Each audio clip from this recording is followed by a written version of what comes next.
Hello everyone, welcome to EasyTVMoney.com video number 4. This is Nick Chou. In this video, you will learn how to get your first website. Some of you may freak out when they see the title for this section because they don't know how to build a website. But don't worry, I will show you how you can get your own website easily without writing a single line of code and with a low cost. Some may ask, why do I need a website?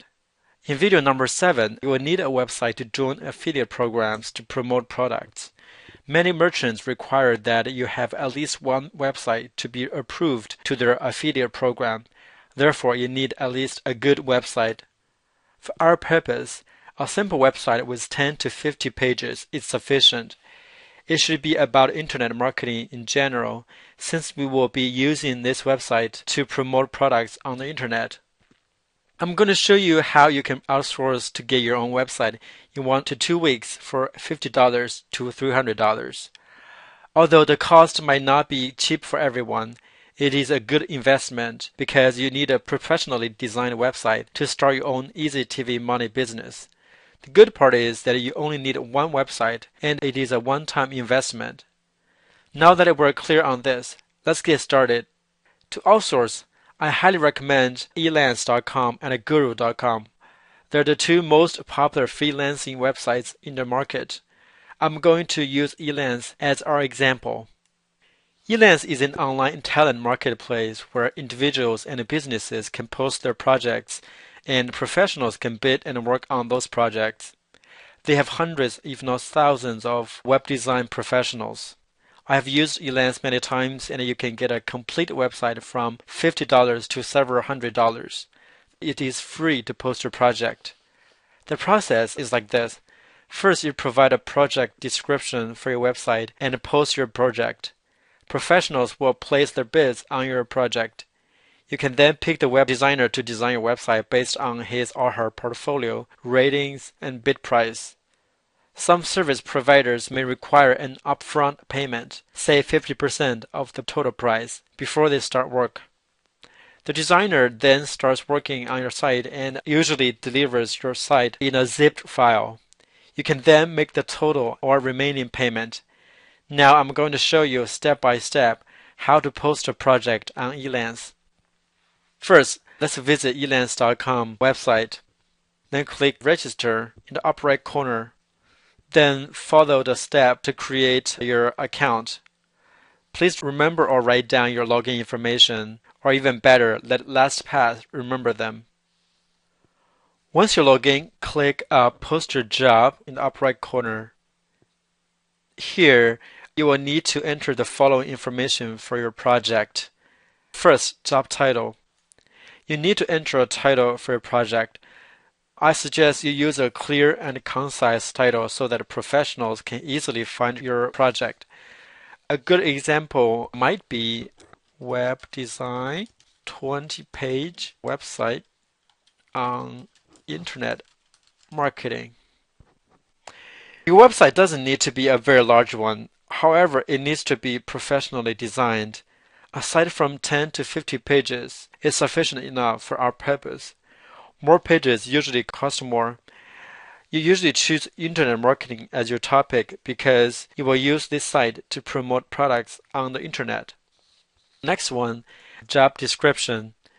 You need to provide a concise but a clear description of your website. However, you shouldn't disclose any personal or private information. For example, it might not be a good idea to put your domain name in your description. You can use the template that I regularly use for this purpose. The template can be found in the manual, workbook, and in your membership area. Now the template looks like this. I'm going to copy and paste it to project description box and then explain a little bit more about it.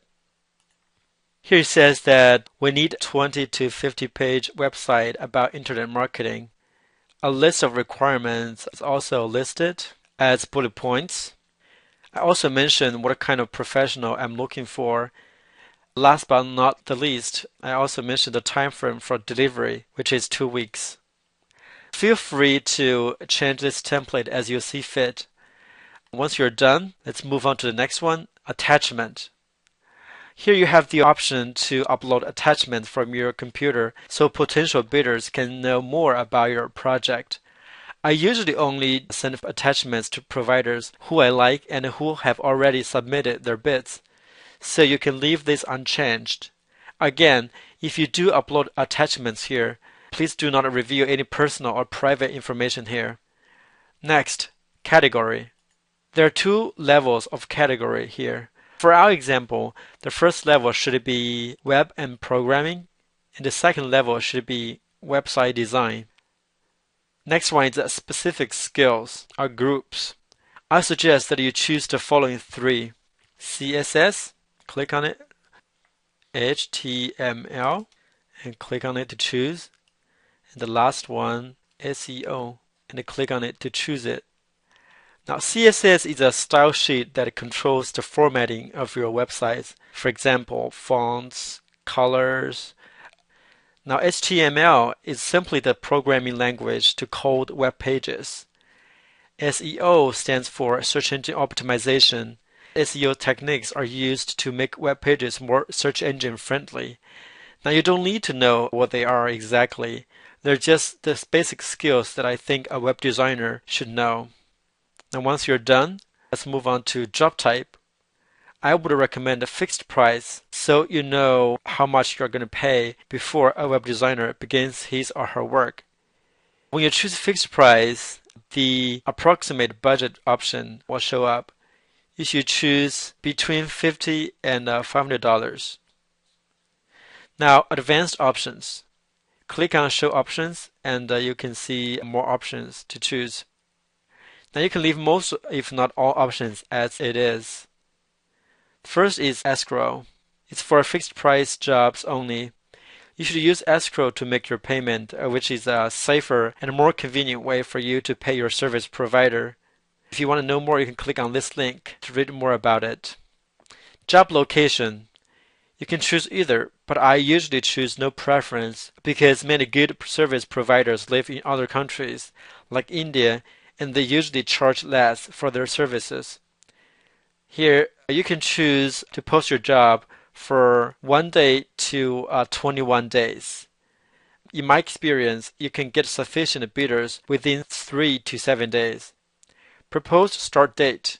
Choose start immediately after proposal is selected, unless you have reasons not to do so. Job posting visibility. You should definitely choose public so that more people will find your project. Remember that you can also invite professionals to bid on your project once you have posted your project. Last one is seal proposals. This should be checked so other people won't be able to see the detailed information of your project. Once you finish this form and make sure that all the information is correct, click Continue to post the project. You can also save the project to post it later. Now here I'm just going to click Continue. Now next, it asks you to pick the posting type. The standard free type is sufficient. I always get at least 5 bidders for all my projects. So I'm going to choose standard and choose Continue. Next, it asks you to review your posting. When you're done, click Confirm and Post. Now you have successfully submitted your first project on Elance. What happens next is that web designers will submit their proposals for your project and may also contact you in the message boards. You should review these proposals and select the provider you want to work with. A typical proposal should look like this. Here you can click on the bidder's name to view his or her profile and portfolio. I'm going to click on that. On the profile page, you can see some overview information for the provider and also some of the past projects that she has worked on. On the right side, you can see the number of jobs she has worked in the past 12 months or since she had joined Elance. You can also view the number of reviews, number of clients, earnings, and repeated customers. Now let's go back to the proposal. On this proposal, you can also see the proposal the bidder provided and also the bid. In the proposal, The bidder will usually introduce his or her background and experience and how he or she can help with your project. You can directly contact the bidder through message board, instant messenger, and phone with your questions. Under my notes, you can add your own notes about each provider. You can also decline the proposal by clicking on the decline link or award the project to this provider by clicking select. Now, what should you look for in a good service provider? I usually look at a combination of factors, roughly in descending order of importance, in my opinion. The first thing I would look at is the proposal here. The proposal should be well written and address your concerns and answer any questions you might have in your job description. Second, I would look at the provider's profile. What's the provider's background and credentials? How many jobs has the provider completed in the past 12 months? Has he or he worked on similar projects before? How many reviews has he or she received? How many past and current customers does the provider have? Percentage of repeat clients? How about earnings? Does he or she have an impressive portfolio? All of these factors are very important when evaluating a provider. Next, I would look at the provider's portfolio. The portfolio usually contains his or her past projects. Look at some of the websites he or she has designed before and see if they are good quality.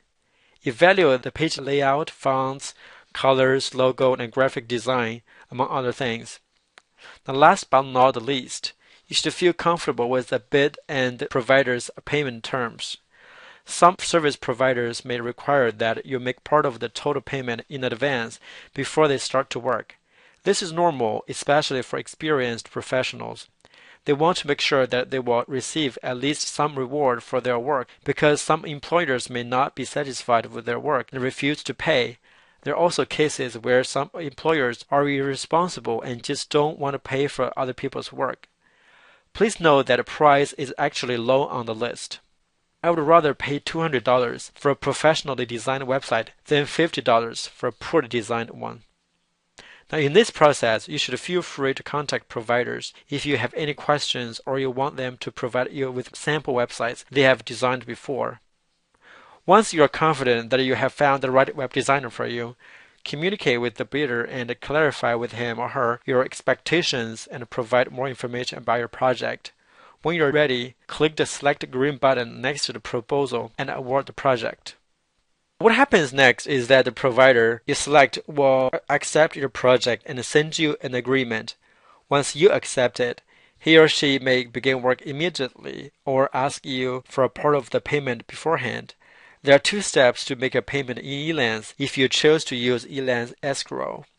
First, you need to fund your Elance escrow account. Then you need to release the fund from your escrow account to the provider. When your provider is working on your project, you should routinely maintain contact with him and make sure that he or she is following the guidelines and deadline. When your web designer finishes the website, you can usually ask him or her to make a couple of revisions if you don't like some features of the design. Make sure that the files he or she sent you are ready to be uploaded to your web host. Then you can make the payment and provide feedback to his or her service. Now that you have your website, you need to upload it to your web host so that other people can view it on the internet. You will need the software FileZilla, which you should have downloaded in video number 1. You will also need the username and the password of your web hosting account. Let me show you. Start FileZilla. You need to enter the following information to connect to your web host. First, the host address. It is the address of the computer that hosts your website. You can just enter your domain name here. For example, if your domain is yourdomain.com, you just enter yourdomain.com. Don't include HTTP or www in front of your domain. Username and password. You created the username and password for your web hosting account in video number 3. If you don't remember, please check the confirmation email from your order or call the hosting company directly.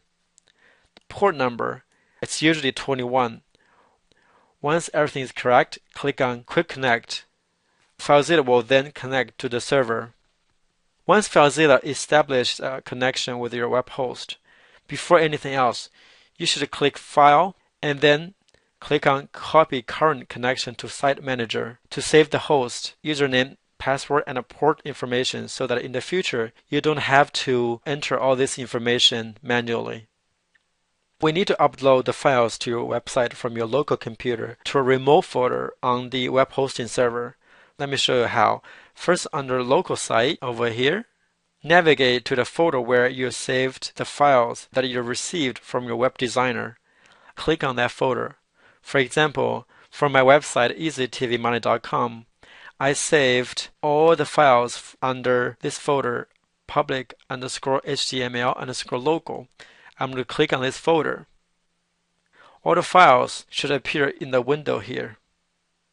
Then under Remote Site, find the folder public_html and double click on it. The folder public.html keeps all the files for your website. Remember that you may need to choose a folder with a name other than public.html if your web hosting company is not HostGator. If you don't know which remote folder you should choose here, please feel free to contact your web hosting company. If everything is correct, next step is to highlight all the files in the local folder here. Then just drag and drop all the highlighted files to the window on the right.